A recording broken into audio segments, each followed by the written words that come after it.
Alrighty, let's look at page 18, number 2, about the famous baseball player Slugger McSwingbat. Alright, so I'm going to go ahead and draw a diagram of this. It says that he swings his bat forward with a velocity of positive 50 meters per second. So I'm just going to use a stick like this. That's his bat. It's going at positive 50 meters per second. The real usefulness of the diagram is to help you with your positives and negatives. It's not about how pretty your picture looks, and my pictures are never that pretty. Anyway, then after it connected with the ball, it slows down to a velocity of positive 42 meters per second. So after they collide, it's still moving forward. After it hits the ball, it's still moving forward, but slower, positive 42 meters per second. If the 0.15 kilogram baseball was traveling with a velocity of negative 35 meters per second towards the plate. Okay, so initially, let's choose a different color so it's easier to see. The ball was going towards the bat at negative 35 meters per second.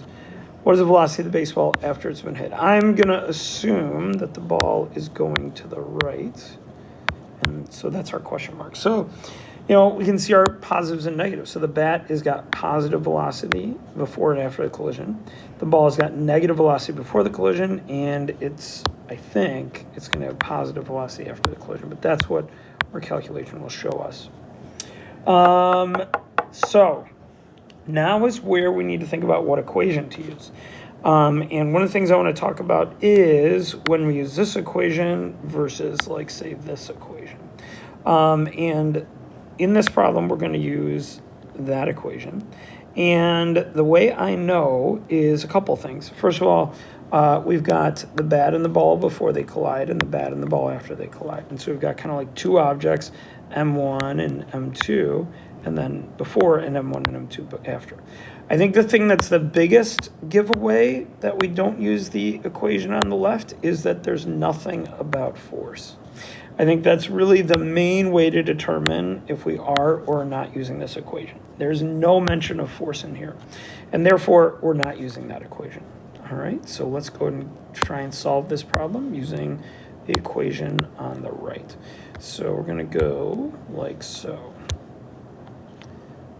M1 V1 plus M2 V2 equals M1 V1 plus M2 V2.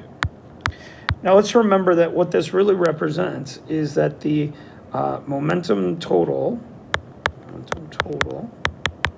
before they collide equals the momentum total after they collide. And so this represents the momentum of the bat and the ball before they collide, and then the bat and the ball after they collide. And because of momentum is conserved, those have to be the same. So let's see if we can plug in all our numbers. All right, so the bat has a mass of 1.5 kilograms, and the ball is 0.15, so it's kind of easy to remember. All right, so here we go. So we'll say this is the bat, so we're going to say 1.5 meters per, kilograms times that velocity, and that velocity is positive 50,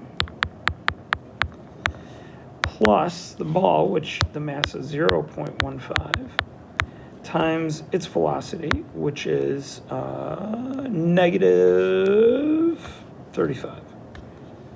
Negative 35 meters per second equals the mass of the bat, which is 1.5 kilograms, times its velocity afterwards, which is 42 meters per second, 42 meters per second.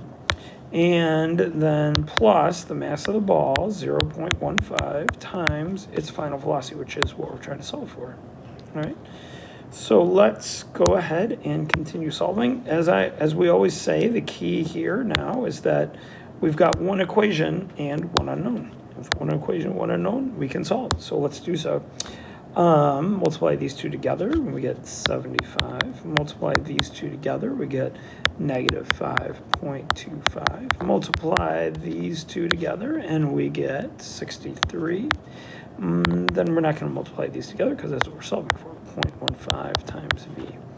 So now let's combine these two. So it's going to be 69.75.